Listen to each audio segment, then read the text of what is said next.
the ancient land of Israel, there lived a man named Elijah. He lived in a time when it never rained and everything was dry. Rivers dried up, crops withered, and the earth cracked under the scorching sun.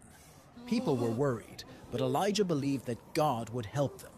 Elijah lived by a little brook called Cherith because God told him to go there and hide from King Ahab and his queen, Jezebel, who led the people to worship false gods. Every day, black ravens brought Elijah bread and meat so he could survive far from the city. This was a special way God took care of Elijah. But soon the brook dried up too, so God sent Elijah to a town called Zarephath. There he met a widow who was running out of food. Elijah told her something amazing. If she shared her food with him, God would make sure her food didn't run out until it rained again. And that's exactly what happened. Her jar of flour and jug of oil never ran out. The widow had a son who got very sick. He stopped breathing and died. Elijah was very sad and prayed to God, and miraculously the boy started breathing again. The woman was so happy and knew that Elijah was truly close to God. One day, God told Elijah to confront King Ahab and challenge him to a test to prove whose God is real.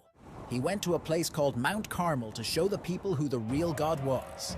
He challenged the prophets of a false god, Baal.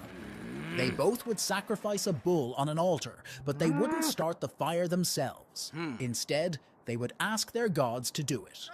The prophets of Baal tried all day, but nothing happened. Then it was Elijah's turn. He repaired the altar of God that had been broken, placed his sacrifice upon it, and even poured water over it. He prayed, and suddenly fire came down from the sky and burned up his sacrifice. Everyone was amazed and realized that Elijah's God was the real God. After this, Elijah prayed for rain on top of Mount Carmel. A tiny cloud grew bigger and bigger. Then it started to rain. Whoa. Everyone was so relieved and happy. After Elijah made it rain, Queen Jezebel got really angry. Elijah was scared, so he ran away into the wilderness. While Elijah was hiding and feeling really alone, something amazing happened. God spoke to him. God told Elijah that he wasn't alone. There were lots of other people who now believed in God. This made Elijah feel much better. God also told him about new things to do and about a man named Elisha who would help him and one day be his successor. One day when he was with Elisha, a fiery chariot with fiery horses came and took Elijah right up to heaven. Elijah's journey was filled with miracles and the power of God. It teaches us about having faith and trusting in God, even when things seem really tough.